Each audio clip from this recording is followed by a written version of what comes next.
إن الحمد لله نحمده ونستعينه ونستغفره ونعوذ بالله من شرور أنفسنا ومن سيئات أعمالنا من يهده الله فلا مضل له ومن يضلله فلا هادي له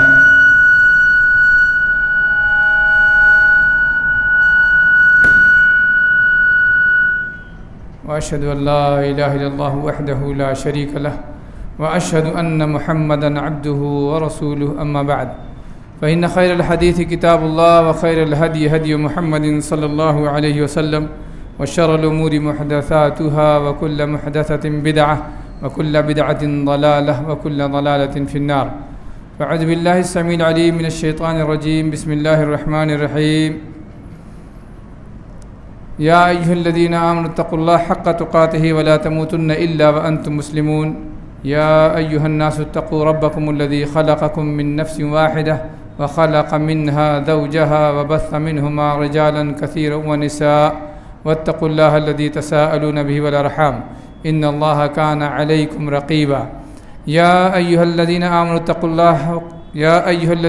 اتقوا الله وقولوا قولا سديدا يصلح لكم أعمالكم ويغفر لكم ذنوبكم ومن يطع الله ورسوله فقد فاز فوزا عظيما وقال الله تبارك وتعالى في كلامه المجيد والفرقان الحميد أعوذ بالله من الشيطان الرجيم بسم الله الرحمن الرحيم وإن يمسسك الله بضر فلا كاشف له إلا هو وإن يردك بخير فلا راد لفضله يصيب به من يشاء من عباده وهو الغفور الرحيم محترم حاضرین مجلس، السلام علیکم ورحمۃ اللہ وبرکاتہ۔ اللہ رب العالمین کا فضل و احسان کہ وہ اپنے نام اور اپنے دین کے نام پر ہمیں جمع ہونے کی توفیق دیتا ہے۔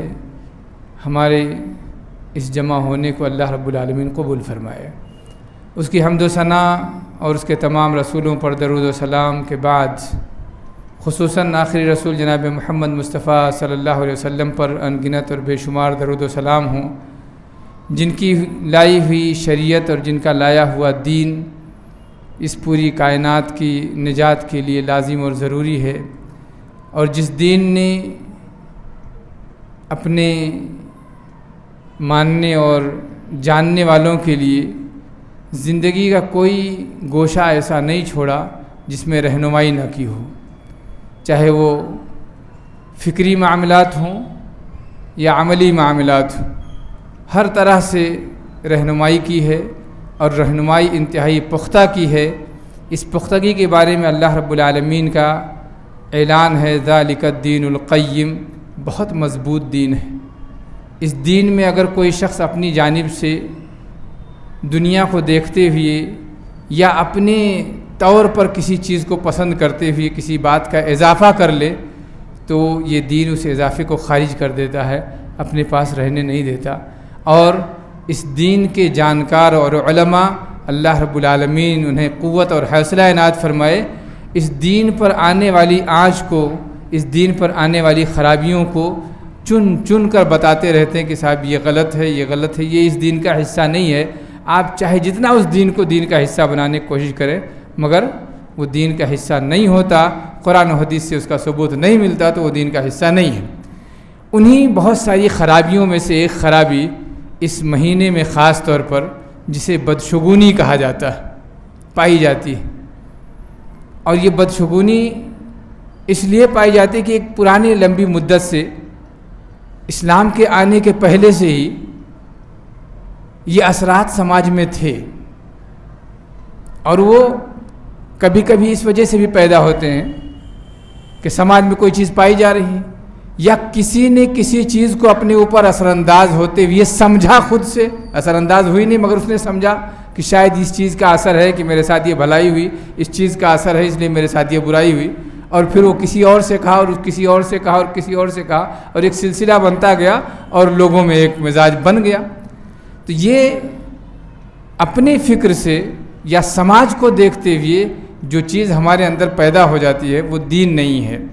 اس لیے اس تعلق سے اللہ رب العالمین نے سورہ یونس میں آیت نمبر 107 میں ارشاد فرمایا وَإِن يَمْسَسْكَ اللَّهُ بِضُرٍّ فَلَا كَاشِفَ لَهُ إِلَّا هُوَ، اور اگر اللہ رب العالمین آپ کو کوئی نقصان پہنچانا چاہے، محمد رسول اللہ صلی اللہ علیہ وسلم سے خطاب ہے، آپ کو کوئی نقصان اللہ پہنچانا چاہے تو اللہ رب العالمین کے سوائے اس نقصان کو ہٹانے والا کوئی نہیں۔ کس کو؟ محمد رسول اللہ صلی اللہ علیہ وسلم کو۔ اور محمد رسول اللہ صلی اللہ علیہ وسلم کون ہیں یہ ہمیں بتانے کی ضرورت نہیں ہے، ہم تو جانتے ہی امتی ہیں ان کے، جو امتی نہیں ہیں وہ بھی جانتے ہیں کہ کون ہے۔ اس کائنات کا سب سے عظیم انسان جس کا رب العالمین سے واسطہ سب سے زیادہ قریبی، اور جو رب العالمین کی ہدایتوں کے بغیر کوئی کام نہیں کرے، ان کو اللہ رب العالمین خطاب کرتے ہوئے کہہ رہا ہے کہ اگر اللہ رب العالمین آپ کو کچھ نقصان پہنچانا چاہیں تو اللہ کے سوائے اسے کوئی ہٹانے والا نہیں ہے۔ اور اسی طریقے سے اسی میں ہے وَإِن يُرِدْكَ بِخَيْرٍ فَلَا رَادَّ لِفَضْلِهِ، اور اگر اللہ رب العالمین آپ کے ساتھ کسی بھلائی کا ارادہ کرنا چاہیں تو ساری دنیا مل کر اس بھلائی کو ہٹا بھی نہیں سکتی۔ یصیب بہ من یشاء، اللہ رب العالمین اپنے فیصلے، شر کے فیصلے، خیر کے فیصلے نافذ کرتا ہے جس کے لیے چاہتا ہے، جس کے لیے چاہتا ہے۔ یصیب بہ من یشاء من عبادہ وہو الغفور الرحیم، جس کے لیے اپنے بندوں میں سے چاہتا ہے۔ اب محمد رسول اللہ صلی اللہ علیہ وسلم ہی کی ذات سے بات شروع ہوئی تو وہیں سے سن لیجئے کہ اہل کتاب میں سے یہود و نصارہ، ان سب کی چاہت تھی کہ نبی جو آخری آئے وہ ہمارے یہاں سے آئے۔ ساری چاہت، ساری کوشش کاوش، پوری چاہت لگی ہوئی تھی کہ نبی آئے تو ہمارے میں سے آنا چاہیے۔ اور یہی وجہ ہے کہ یہودی اکثر و بیشتر ایمان نہیں لائے کہ ہمارے قبیلے سے نبی کیوں نہیں آئے، دوسرے قبیلے سے کیوں چلا ہے۔ لیکن اللہ جسے چاہتا ہے دیتا ہے۔ یعنی ان کی خواہش تھی کہ یہ فضیلت قریش کو نہ ملے، یہ فضیلت محمد رسول اللہ صلی اللہ علیہ وسلم کو نہ ملے، یہ بنی ہاشم کو نہ ملے، یہ بنی اسماعیل کو نہ ملے۔ لیکن اللہ جسے چاہتا ہے دیتا ہے، کون ہے روکنے والا؟ اس کی نعمت، اس کی بندے اس کے، جس کو چاہے دے دے۔ تو بتانا یہ مقصود ہے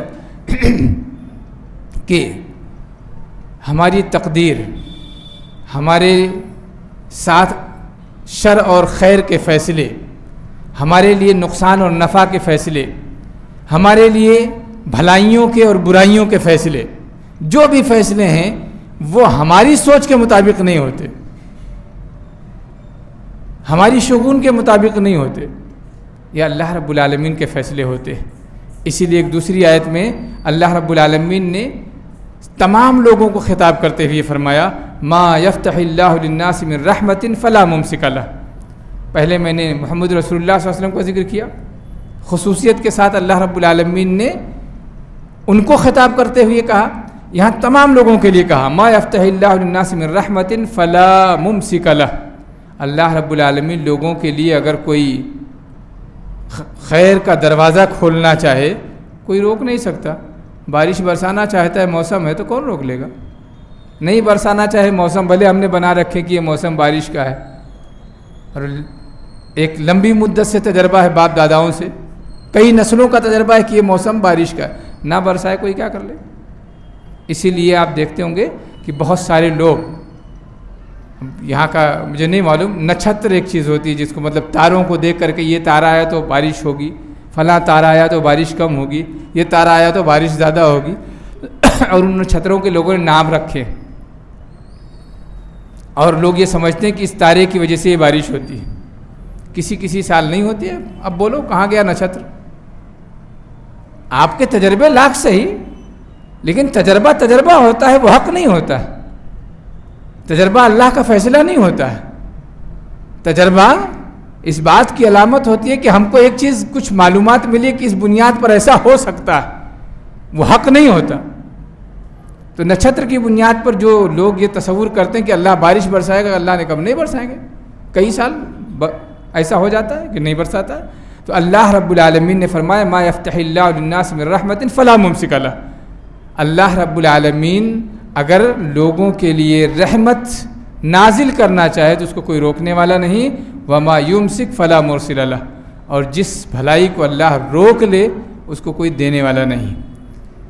وہ العزیز الحکیم، اور وہ بڑی حکمت والا ہے اور غالب ہے. اس کے فیصلے غالب آتے ہیں، جیسے وہ خود غالب ویسے اس کے فیصلے بھی غالب ہیں. اسی طریقے سے اللہ رب العالمین نے یہ ساری باتیں اس لیے کہ پہلے ہم اپنے اس عقیدے کو پختہ کر لیں کہ اللہ رب العالمین کے فیصلے کے بغیر کوئی کام نہیں ہوتا. پھر اس کے بعد جو سماج میں اس مہینے سے متعلق بدشگونی کی بات ہے وہ انشاءاللہ پھر کریں گے. اسی طریقے سے اللہ رب العالمین نے اللہ کے رسول محمد رسول اللہ صلی اللہ علیہ وسلم کو خطاب کرتے ہوئے کہا قل لا املک لنفسی نفعا ولا ضرا الا ما شاء اللہ. اے محمد صلی اللہ علیہ وسلم آپ دنیا کو بتا دیجئے، اس لیے کہ دنیا یہ جان گئی کہ بہت قریبی ہیں، جو چاہیں کر لیں، تو یہ تصور نہ پیدا ہونے پائے.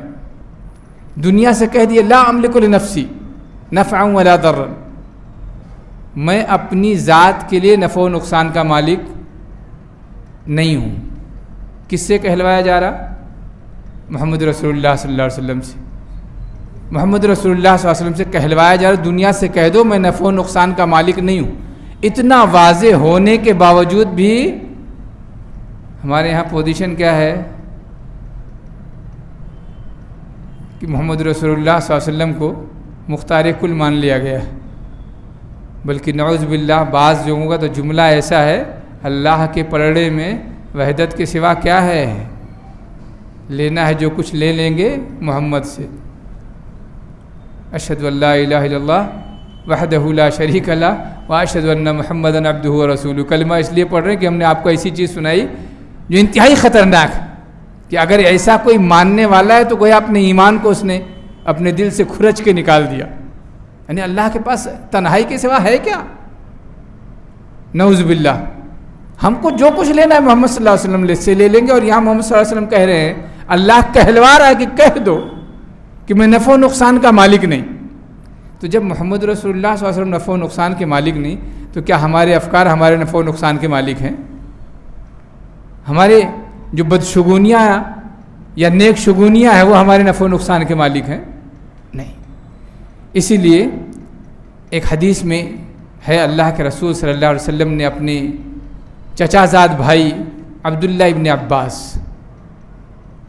رضی اللہ تعالی عنہ کو خطاب کرتے ہوئے کہا اعلم، اے عبداللہ، اے میرے چچیرے بھائی، یقین کر لو، دل کے صفحے پہ لکھ لو، بھولنا نہیں اسے کبھی، بہت قیمتی بات بتا رہا ہوں. اعلم ان الامت لو اجتمعت علی ان ينفعوک بشیء لم ينفعوک. پوری کائنات اگر اکٹھا ہو جائے کہ تمہیں ایک نفع پہنچانا چاہتی ہے نہیں پہنچا سکتی.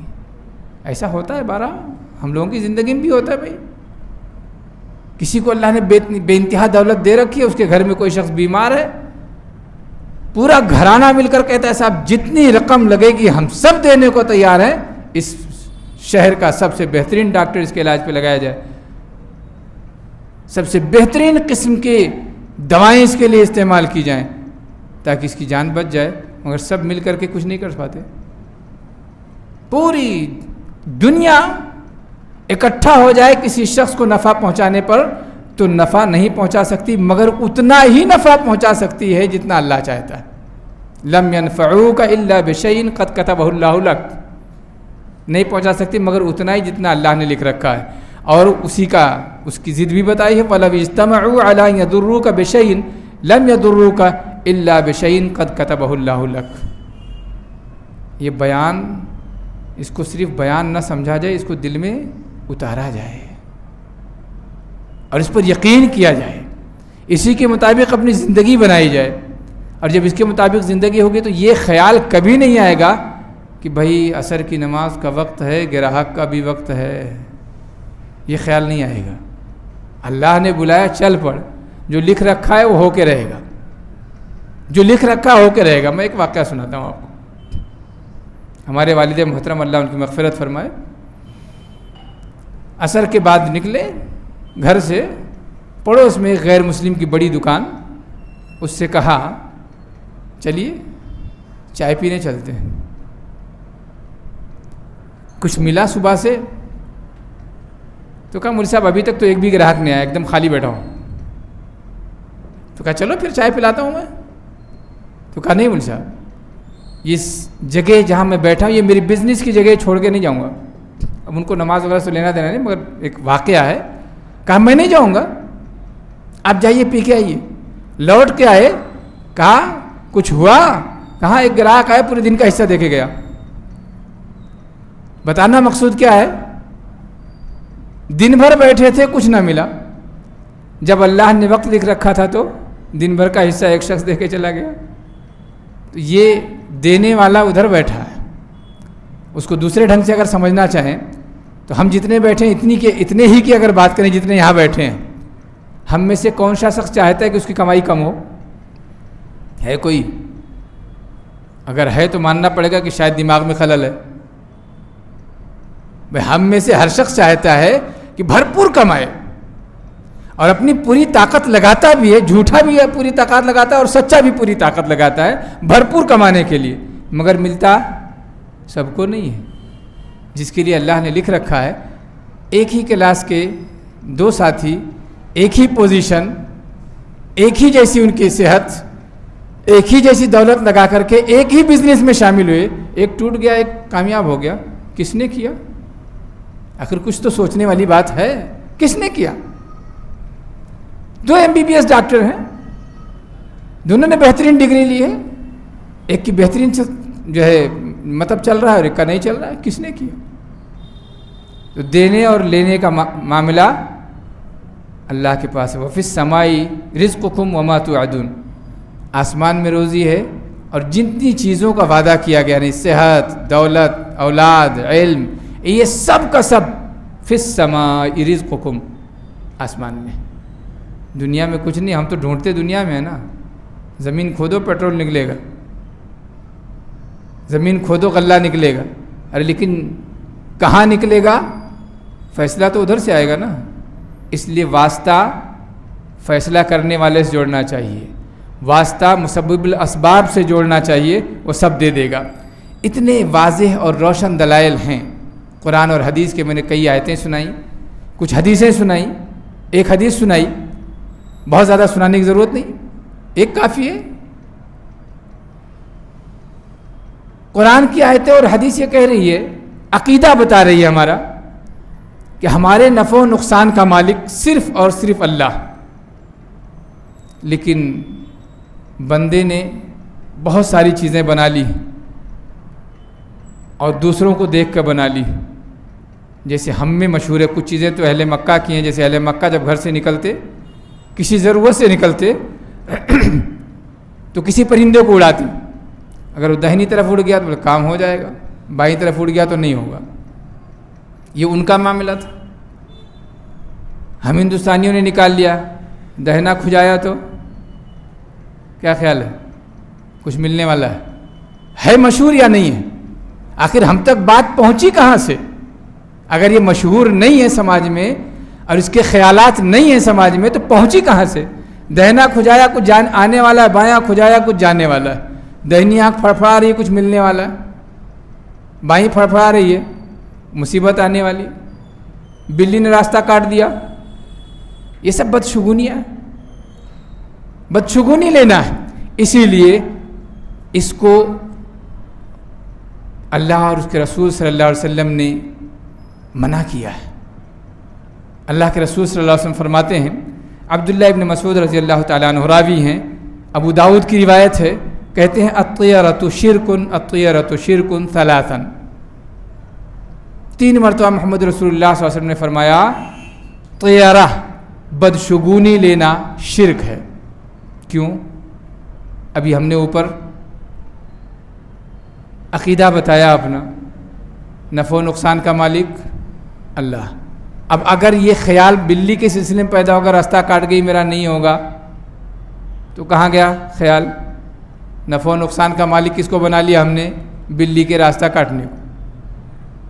میں ادھر سے خیال ہٹا، یہاں کے اٹک گیا، شرک ہوا. البتہ اس میں فرق یہ ہے کہ اگر کسی نے بلی کے راستہ کاٹنے ہی کو اپنے نقصان کا اہم ذریعہ یا خاص ذریعہ یا وجہ اسی کو سمجھ لیا، تو تو شرک اکبر ہے. لیکن اگر یہ سمجھا کہ نہیں بلی کے راستے کاٹنا یہ سبب ہے، اس میں اثر اللہ نے پیدا کیا ہے، کبیرہ گناہ ہے. اگر اسی کو سب کچھ سمجھ لیا تو شرک اکبر ہے، خارج ہو گیا دین سے، یہ ہے. لیکن اگر اس کو سب کچھ نہیں سمجھ رہا ہے، اس کو اپنے نقصان کی وجہ نہیں سمجھ رہا ہے، لیکن یہ سمجھ رہا ہے کہ اس وجہ کو اللہ رب العالمین نے پیدا کیا ہے کہ بلی راستہ کاٹے گی تو خراب، تو یہ بھی گناہ آدم، بڑا گناہ، اس لیے بچنا چاہیے. اور اگر ایسا کبھی معاملہ پیش آئے، دل میں خیال پیدا ہو، تو اس کا حل شریعت نے بتایا ہے. اللہ کے رسول صلی اللہ علیہ وسلم فرماتے ہیں، عبداللہ ابن عمر ابن عاص راوی ہیں، کہتے ہیں کہ اللہ کے رسول صلی اللہ علیہ وسلم نے فرمایا، من ردته الطیرۃ من حاجۃ فقد اشرک. جس کو بدشگونی نے کسی ضرورت پر جانے سے روک دیا، بندہ نکلا کسی کام سے اور کوئی بدشگونی لے لی، کام پر نہیں گیا، تو شرک ہے. میں نے دونوں چیزیں بتا دی. شرک کہا اللہ کے رسول صلی اللہ علیہ وسلم نے. پھر صحابہ کرام نے پوچھا، یا رسول اللہ ما کفارۃ ذالک، اگر اس قسم کے خیالات دل میں پیدا ہو جائیں تو کفارہ کیا ہے؟ اگر خیالات پیدا ہو جائیں تو کفارہ کیا ہے؟ کیسے بچیں اس سے؟ کیونکہ سماج میں اس قدر حاوی ہے کہ خیالات ہمارے ذہن میں بھی ہیں، اس قسم کے معاملات ذہن میں ہیں، تو اس کا کفارہ کیا ہے؟ آپ صلی اللہ علیہ وسلم نے فرمایا کہ تم میں سے ایک شخص کہے، اللہم لا خیر الا خیرک ولا طیر الا طیرک ولا الہ غیرک. اے اللہ جتنی بھی بھلائیاں ہیں تیری طرف سے ہیں، اور جتنے بھی شگون ہیں سب تیری طرف سے ہیں، اور تیرے علاوہ کوئی معبود نہیں، ہم اس کو معبود نہیں مانتے. خیال دل میں پیدا ہو مگر ہم مانتے نہیں ہیں، تو گویا کفارہ ہو گیا اور بچ گئے. اب یہ کتنے قسم کے، ابھی 2-3 چیزیں تو میں نے بتائی، کچھ چیزیں اور سن لیجئے کہ کیا کیا ہے. علامہ ابن تیمیہ رحمہ اللہ لکھتے ہیں، اور جس پر آج کل خوب ماشاءاللہ آن لائن بھی سنتے ہوں گے اور بحثیں بھی ہو رہی ہیں علماء کے درمیان شیعوں کے تعلق سے، کتنی خبیث قوم ہے اس واقعے سے اندازہ ہوگا. علامہ ابن تیمیہ منہاج السنہ ان کی بہت اہم کتاب ہے، اس میں لکھتے ہیں کہ روافض 10 کی گنتی کو منحوس سمجھتے ہیں. 10 کی گنتی کیوں منحوس سمجھتے؟ اس لیے کہ صحابہ کرام میں 10 ایسے لوگ ہیں جنہیں بیک وقت جنت کی بشارت دی گئی. کیا خباثت دیکھیں، صحابہ سے دشمنی کس درجے پہ پہنچی ہوئی کہ جتنی عدد مبشر بالجنہ کی ہے وہ عدد ہی کو منحوس سمجھ لیا، نعوذ باللہ. یہ ان عشرے مبشرہ سے ان کی دشمنی کی علامت.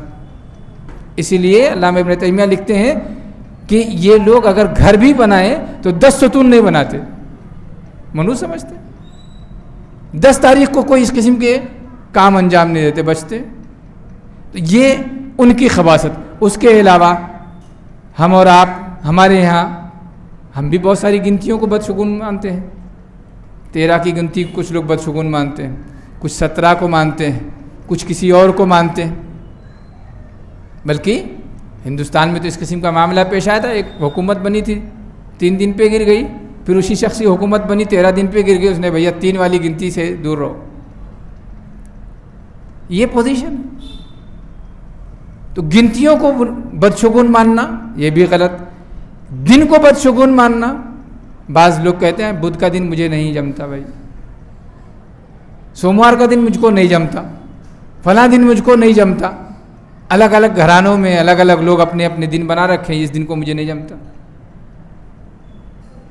اب عجیب بات ہے، اس دن میں کیا خرابی؟ دن میں کیا خرابی؟ اسی طریقے سے کچھ لوگ بعض مہینوں کو بدشگون سمجھتے ہیں. جس مہینے سے ہم اور آپ گزر رہے ہیں، سفر کا مہینہ، اسے بدشگون مانا جاتا ہے. شوال کے مہینے کو بدشگون مانا جاتا ہے. بہت سارے لوگ محرم کے مہینے کو بدشگون مانتے ہیں کہ یہ منحوس مہینہ ہے، نعوذ باللہ. اسی طریقے سے مہینوں کے علاوہ انسانوں کو بدشگون مانتے بہت سارے لوگ. گھر سے نکلے، کسی نابینا سے ملاقات ہو گئی، کیا یار اندھا بیچ میں آ گیا، آج کام نہیں ہوگا. لنگڑا بیچ میں آیا، کام نہیں ہوگا. علامہ ابن قیم نے بڑا پیارا واقعہ لکھا ہے، پہلے اسے سن لیں. علامہ ابن قیم رحمہ اللہ، ان کی ایک کتاب ہے مفتاح دار السعادہ. انہوں نے اس میں ایک واقعہ لکھا ہے کہ گورنمنٹ کا ایک ذمہ دار اپنے کسی مہم پر نکلا، کسی کارروائی کے لیے نکلا اپنے لاؤ لشکر کے ساتھ، ایک نابینا آدمی مل گیا، سامنے سے آ گیا، اس نے کہا کہاں سے منحوس آ گیا، اس کو قید کر دو، اس کو قید کر دو، جب تک کام نہیں ہوتا جب تک اس کو قید میں رکھو۔ قید کر دیا، گئے، کام ہو گیا، واپس آئے، اب چھوڑ دیا۔ جب چھوڑ دیا تو اس نابینا نے پلٹ کر پوچھ لیا، کم از کم اس زمانے میں اتنا گورنمنٹ نے اپنی عوام کو حوصلہ دے رکھا تھا یا قوت دے رکھی تھی کہ پوچھ لو۔ پوچھا بندے نے، کہا یہ بتائیے مجھ کو قید کیوں کیا؟ کہا بھئی آپ سے بدشگونی لی تھی میں نے، مجھے لگا شاید آپ کے ہمارے سامنے آنے کی وجہ سے بدشگونی ہوگی، اس لیے قید کر دیا، سامنے مت رہو، بند کرو اسے۔ تو کہا اچھا اب یہ بتائیے کہ آپ جس کام کے لیے گئے تھے وہ کام ہوا کہ نہیں ہوا؟ میری وجہ سے کوئی نقصان ہوا نہیں؟ بولے سب بھلائی ہی بھلائی ہوئی۔ تو کہا آپ نے مجھے دیکھا، بھلائی ہی بھلائی ملی، میرے سامنے آپ آ گئے اور مجھے جیل جانا پڑا، تو بدشگونی کس میں ہے؟ امیر صاحب آپ میں ہے یا میرے اندر ہے؟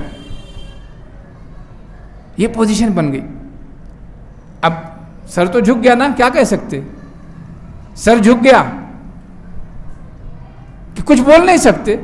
تو یہ بدشگونی لینا کہ ہم نے کسی کو دیکھا اس لیے بدشگونی ہوئی، اس لیے بعض لوگ کہتے ہیں لطیفے کے طور پر کہ بھئی اگر کسی کے صبح صبح کسی پر نگاہ پڑنے سے بدشگونی ہوتی ہے تو ایک کام کرو، تکیے کے نیچے آئینہ رکھ کے سویا کرو، جاگو تو پہلے اپنا ہی دیکھ لو تاکہ اپنے بارے معلوم ہو جائے کہ شگون کتنا اچھا ہے اپنے چہرے کا اور کتنا خراب ہے۔ یہ لطیفہ ہے لیکن سمجھانے کے لیے بہت بہتر چیز ہے، اچھی چیز ہے۔ اسی طریقے سے شوال کے مہینے کو کچھ لوگ بدشگون مانتے ہیں، اور حدیث میں باقاعدہ اس کی وضاحت کے ساتھ موجود ہے۔ محمد رسول اللہ صلی اللہ علیہ وسلم کی سب سے چہیتی بیوی کون ہے بھائی؟ ذرا بولیں آپ لوگ تو بڑی دیر سے خاموش ہیں، اب چائے پی لی، تھوڑا سا آئی نا چستی، بولیں۔ سب سے چہیتی بیوی کون؟ حضرت خدیجہ۔ جی زور سے بولیں تب سنوں گا۔ حضرت عائشہ رضی اللہ عنہ۔ حضرت خدیجہ کے زمانے میں تو اچھی کا تصور اس لیے نہیں تھا کہ اکیلی ہی تھی، حضرت عائشہ کے زمانے میں کئی تھی۔ حضرت عائشہ کی شادی شوال مہینے میں ہوئی، تو کبھی کبھی لوگوں کو سنا کے کہا کرتی تھی تم شوال کے مہینے کو منحوس سمجھتے ہو، اگر ایسا حق ہوتا تو میں رسول کی بیویوں میں سب سے پسندیدہ ممکن تھا؟ نہیں ہوتی، بلے سب سے پسندیدہ میں ہی ہوں۔ اور ایک اور بھی واقعہ ملتا ہے، محمد صلی اللہ علیہ وسلم کی پہلی بیوی کون؟ خدیجہ رضی اللہ عنہ۔ بعض مورخین لکھتے ہیں کہ حضرت خدیجہ کی شادی سفر کے مہینے میں ہوئی تھی، حضرت عائشہ کی شادی شوال کے مہینے میں، حضرت خدیجہ کی شادی بعض مورخین لکھتے ہیں سفر کے مہینے میں ہوئی۔ اور حضرت خدیجہ کتنی چہیتی تھیں؟ اتنی چہیتی تھی کہ حضرت عائشہ کو بھی رشک آتا تھا۔ اب سوچئے کہ حضرت عائشہ سے بھی بڑھ کر ہو گئی۔ حضرت عائشہ کو رشک آتا تھا، کبھی کبھی حضرت عائشہ کہتی ہیں اللہ کے رسول محمد صلی اللہ علیہ وسلم، اللہ نے آپ کو اس بڑھیا سے بہت اچھی عورتیں دی ہیں، پھر بھی آپ اسے یاد کرتے ہیں؟ تو اللہ کے رسول کہتے ہیں لیکن اس بڑھیا نے جو مجھے دیا ہے وہ کسی سے نہیں ملا، اولاد اسی سے ملی۔ جب کوئی میرا ساتھ دینے والا نہیں تھا تو خدیجہ تھی، جب کوئی مجھ پر خرچ کرنے والا نہیں تھا تو خدیجہ تھی، اس کو کیسے بھول جاؤں؟ اب اتنا یاد کرتے تھے۔ بتانا جو اس موضوع سے متعلق ہے کہ اس سفر کے مہینے کو لوگ بدشگون مانتے کہ اس مہینے میں کوئی عمل کریں گے تو اس میں اچھائی نہیں پیدا ہوگی، اتنی اچھائی پیدا ہوئی کہ زندگی بھر جب تک حضرت خدیجہ زندہ رہی کوئی شادی نہیں کی محمد صلی اللہ علیہ وسلم نے، اور مرنے کے بعد بھی ذکر خیر کیا کرتے تھے، بلکہ کچھ اچھی چیز گھر میں آئے ذبح کرے تو خدیجہ نہیں ہے، خدیجہ کی سہیلیوں کو دے آؤ۔ کتنی محبت تھی۔ اس مہینے میں شادی ہوئی جس مہینے کو دنیا منحوس سمجھتی ہے۔ خیر بات لمبی نہ ہو، کچھ باتیں اور کم کرتے ہوئے میں آپ سے یہ عرض کروں کہ بدشگونی لینا یہ دشمنان انبیاء کا طریقہ ہے۔ نبیوں کے جو دشمن ہوتے ہیں وہ بدشگونی لیتے ہیں، نبیوں کے دوست نہیں لیتے۔ نبیوں کے امتی نہیں لیتے. جیسے قرآن مجید میں جتنے بھی بدشگونی کے واقعات کا تذکرہ ہے سب نبیوں کے دشمنوں کا تذکرہ ہے. سورہ یاسین میں چند نبیوں کا تذکرہ ہے. جب وہ اپنی قوم میں آئے، انہیں دین کی دعوت دی، تو انہوں نے کیا کہا؟ انا تطیرنا بکم، ہم تمہیں بدشگون مانتے ہیں. نبی کو بدشگون نبی کے دشمن مانتے ہیں. بدشگونی لینے والے نبی کے دشمن ہیں. اس آیت سے ثابت ہو. انا تطیرنا بکم لئن لم تنتہوا لنرجمنکم، اگر دین کی دعوت دینے سے نہیں رکو گے تو مار ڈالیں گے، پتھر مار مار کے مار دیں گے. ایک واقعہ اس سے معلوم ہوا کہ نبیوں کے دشمن نے نبی سے بدشگونی لی. دوسرا واقعہ موسیٰ علیہ السلام اور اصحاب موسیٰ ہیں. قوم فرعون ان سے بدشگونی لیتی تھی. جب کوئی مصیبت آتی بولے یہ منحوس لوگ ہیں موسیٰ، ان کے ساتھ ہی قرآن مجید کے الفاظ سنیے، وَإِن تُصِبْهُمْ سَيِّئَةٌ يَطَّيَّرُوا بِمُوسَىٰ وَمَن مَّعَهُ. جب بھی کوئی مصیبت آتی کہتے یہ موسیٰ ہے نا، اس کے ساتھی ہے نا، اس کی وجہ سے مصیبت آئی. اور جب بھلائی ملتی تو کہتے یہ ہماری وجہ سے آئی. اللہ تعالیٰ نے کہا الا انما طائرهم عند اللہ، ان کی تقدیر میرے پاس ہے. یہ موسیٰ ان کی تقدیر نہیں بنا رہے، نہ موسیٰ کے ساتھی بنا رہے ہیں. ادھر ہے میرے ہاتھ میں، ڈور ادھر ہے. بہت بلند فضا میں تیری پتنگ سہی، ذرا یہ سوچ تیری ڈور کس کے ہاتھ میں ہے. فرعون ٹھیک ہے تیرا پتنگ بہت اونچا ہے، انا ربکم الاعلیٰ کہہ لیتا ہے، مگر ڈور یہاں ہے. جب چاہوں ہلاؤں اور جب چاہوں تو اس پر مصیبتیں برساؤں. تو یہ. اور تیسری قوم صالح کی، اللہ تعالیٰ نے قوم سمود کا ذکر کیا. وہ لوگ بھی یہی کہتے تھے کہ صالح ہے، صالح کے ماننے والے ہیں، ان کی وجہ سے قوم پر مصیبت آ رہی ہے. قرآن کے الفاظ میں قالوا طیرنا بک وبمن معک قال طائرکم عند اللہ. یہ تین واقعات قرآن مجید میں ہیں، اور تینوں میں یہ بتایا گیا کہ بدشگونی لینے والے نبیوں کے دشمن ہیں. اور بدشگونی اتنی خطرناک چیز ہے کہ علامہ ابن رجب رحمہ اللہ لکھتے ہیں کہ بدشگونی کو زمان و مکان کے ساتھ خاص کرنا یہ صحیح نہیں ہے. اس لیے کہ زمان و مکان کا خالق اللہ تعالیٰ ہے. زمان و مکان کا خالق اللہ تعالیٰ ہے. اس لیے زمان و مکان میں خرابی تلاش کرنا یہ درست نہیں ہے، بالکل غلط ہے. اس لیے کہ بلکہ وہ یہ لکھتے ہیں کہ زمان و مکان میں اعمال ہمارے ہیں. بھائی مسجد میں آئے نماز پڑھی، ایک مخصوص وقت میں نماز پڑھی، اس جگہ میں پڑھی، مخصوص وقت میں پڑھی. اسی طریقے سے ہم کسی اور جگہ گئے، اس جگہ ہم سے غلطی ہوئی یا ہم نے غلطیاں کی، تو غلطی ہم نے کی کہ اس زمین نے کی. جس وقت کی غلطی اس وقت نے غلطی کی، یا اس وقت میں غلطی ہم نے کی. تو علامہ ابن رجب رحمہ اللہ لکھتے ہیں کہ زمان و مکان میں خرابی نہیں ہے، خرابی ہمارے اعمال میں ہے، بھلائی ہمارے اعمال میں ہے. تو ہمارے اعمال کی وجہ سے زمان و مکان یا تو مبارک ہو جاتے ہیں یا تو برباد ہو جاتے ہیں، نامبارک ہو جاتے ہیں. اگر ہم اپنے اعمال درست رکھتے ہیں تو ہمارے زمان و مکان درست ہیں. ہم اپنے اعمال اگر بدعملی میں بدل لیتے ہیں تو وہ بدعملی وقت کو، جگہ کو برباد کر دیتی، تباہ کر دیتی، اور اس کے اثرات اس زمین پر پڑتے ہیں، اس برائی کے اثرات. اسی لیے محمد رسول اللہ صلی اللہ علیہ وسلم کے بارے میں آتا ہے کہ جب آپ غزوہ تبوک میں جاتے ہوئے قوم سمود وغیرہ کے علاقوں سے گزرے تو آپ نے کہا صحابہ کرام سے یہاں کا پانی پینا نہیں، بلکہ آٹا گوندھ لیا تھا، آٹا پھینکوا دیا آپ صلی اللہ علیہ وسلم نے. کہا ان کے بدعملی کے اثرات اس علاقے پہ، اس لیے یہاں سے گزرو تو روتے ہوئے گزرو، رو نہ سکو تو روتا ہوا چہرہ بنا کے گزرو. علماء لکھتے ہیں کہ یہ اس لیے حکم ہوا تھا کہ اگر خوش دلی سے گزر گئے تو کہیں اللہ رب العالمین اس بنیاد پر نہ سزا دے دے کہ جس علاقے سے گزر رہے ہیں اس علاقے کے اعمال سے انہیں کوئی نفرت نہیں ہے. اس لیے اس علاقے کے اعمال سے نفرت کرو، رکو نہیں، تیزی سے نکلو، روتے ہوئے نکلو، یہاں کا پانی دانہ استعمال نہیں کرنا. اور اسی طریقے سے علامہ ابن عثیمین رحمہ اللہ لکھتے ہیں بڑی پیاری بات، وَالْإِنسَانُ إِذَا فَتَحَ عَلَى نَفْسِهِ بَابَ التَّشَاؤُمِ فَإِنَّهَا تَضِيقُ عَلَيْهِ الدُّنْيَا. اگر بدشگونی کا راستہ آدمی اپنی زندگی میں کھول لیتا ہے تو دنیا تنگ ہو جاتی ہے. روز کوئی معاملہ آئے گا، صبح جا کے کھجا رہا ہے تو بولے کہ نہیں جائیں گے کام پہ، تباہی آئی. چلیے نہیں کھجا رہا، باہر نکلے، کسی نابینا کو دیکھ لیا، کسی لنگڑے کو دیکھ لیا، بولے کام نہیں ہوگا، نہیں گئے، نقصان کس کا، لنگڑے کا کہ میرا؟ جو نہیں گیا اس کا نقصان۔ تو بدشگونی کا دروازہ اگر کھول لیا تو ہم نے اپنی زندگی تباہ کر لی، یہ شیخ ابن عثیمین رحمہ اللہ نے لکھا ہے۔ اب آخری بات کہ آخر بچیں کیسے؟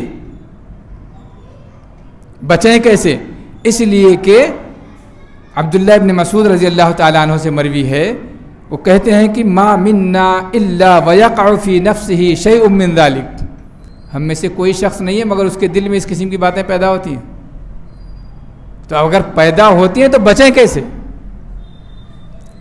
بچنے کا ایک ہی طریقہ، میں نے شروعات میں آیتیں سنائی، حدیث سنائی، اللہ پر بھروسہ ایک ہی ذریعہ ہے۔ اپنا معاملہ اللہ کے حوالے کر دیجئے اور اس پر اعتبار رکھیے، اس کی تقدیر پر اعتبار رکھیے کہ جو تقدیر بنا دی ہے، نہ ایک دانہ ادھر نہ ایک دانہ ادھر، ہونا ہے، ہو کے رہنا ہے۔ اس لیے جب اگر ہم اللہ رب العالمین پر توکل کرتے ہوئے اس کی بنائی ہوئی تقدیر پر ایمان رکھیں گے تو یقیناً بدشگونی اگر دل میں اس کے خیالات بھی پیدا ہوئے تو نکل جائیں گے، ٹھہر نہیں سکتے اس تقدیر پر ایمان کے آگے۔ اور دوسرا، عبداللہ ابن مسعود خود ہی کہتے ہیں کہ اللہ کے رسول صلی اللہ علیہ وسلم نے گویا سکھایا، یا ان کا قول ہے، بعض لوگ کہتے ہیں وَلَكِنَّ اللَّهَ يُذْهِبُهُ بِالتَّوَكُّلِ، بدشگونی توکل سے چلی جاتی، ختم ہو جاتی ہے۔ ایک اور طریقہ اللہ کے رسول صلی اللہ علیہ وسلم نے فرمایا کہ بدشگونی سے بچو اور اچھا شگون لو، اچھا شگون لو۔ اللہ کے رسول صلی اللہ علیہ وسلم نے فرمایا، ابو ہریرہ رضی اللہ تعالیٰ عنہ راوی ہے، متفق علیہ روایت ہے، لا طیرۃ وخیرها الفال، بدشگونی کوئی چیز نہیں، فال اچھی چیز ہے، نیک شگون لو۔ اور خود محمد صلی اللہ علیہ وسلم نیک شگون لیا کرتے تھے۔ صلح حدیبیہ کے موقع پر جب کفار مکہ کی جانب سے کوئی شخص آتا تو پوچھتے کون آ رہا ہے، کون آ رہا ہے، کسی جس سے جو ہے آپ صلی اللہ علیہ وسلم نے صلح کے معاہدے طے کیے تھے، مجھے نام نہیں یاد آ رہا، جب وہ آئے سہیل نام آیا، بولے کون آ رہا، بولے سہیل، بولے انشاءاللہ معاملہ سہل ہوگا، معاملہ آسان ہو گیا، یعنی آپ نے اچھا شگون لیا۔ علماء کہتے ہیں اللہ اچھا شگون کس چیز کا نام ہے؟ اچھا شگون نام ہے کلمہ خیر کا۔ ایک اچھی بات سنتا ہے آدمی اور اس کی بنیاد پر اس کے دل میں خوشی پیدا ہوتی، تو ایک کلمہ خیر استعمال کیا جائے۔ اور ایک سب سے اہم بات، اس بات کو یاد رکھیں گے تو بدشگونی کا خیال بھی دل میں نہیں آئے گا۔ اللہ کے رسول صلی اللہ علیہ وسلم نے ایک دن صحابہ کرام کے درمیان کہا کہ 70,000 لوگ ایسے ہیں میری امت کے جو بغیر حساب کے جنت میں جائیں گے، اور اس کے بعد گھر چلے گئے۔ صحابہ کرام میں بحث چھڑی، بھئی 70,000 کون ہوں گے؟ قسم قسم کی باتیں آئیں۔ آپ واپس آئے گھر سے تو آپ نے کہا میرا خیال ہے تم لوگ اسی پر بحث کر رہے ہو کہ 70,000 کون لوگ، ان کی صفات کیا ہوں گی؟ تو آپ نے کہا لا یسترقون ولا یتطیرون وعلی ربہم یتوکلون، لا هم الذین لا یسترقون ولا یتطیرون ولا یکتؤون علی ربہم یتوکلون، یہ وہ لوگ ہوں گے جو جھاڑ پھونک نہیں کروائیں گے، شگون نہیں لیں گے۔ اب اگر یہ ایک صفت ہمارے اندر پیدا ہو جائے، چاروں صفات، تو کیا کہنے صاحب، بغیر حساب کے جائیں گے۔ ان میں کون سا پہلا ہے؟ جھاڑ پھونک نہیں کروائیں گے، جبکہ آج کل دکانیں چل رہی ہیں اس کی۔ دوسرا کیا بتایا؟ شگون نہیں لیں گے۔ تیسرا ایک علاج کے بارے میں بتایا کہ داغیں گے نہیں۔ اور چوتھا بتایا آپ صلی اللہ علیہ وسلم نے کہ وہ اپنے رب پر بھروسہ کریں گے۔ پھر اس کو بتاتے ہی ایک صحابی کھڑے ہوئے اور کہا اللہ کے رسول دعا کیجئے کہ میں ان میں سے ہو جاؤں۔ کون تھے بھائی وہ؟ ہے کسی کو نام یاد؟ عکاشہ نام تھا، عکاشہ ابن محصن رضی اللہ تعالیٰ عنہ۔ انہوں نے کہا اللہ کے رسول سے دعا کروائی، آپ نے کہا عکاشہ تم انہی میں سے ہو۔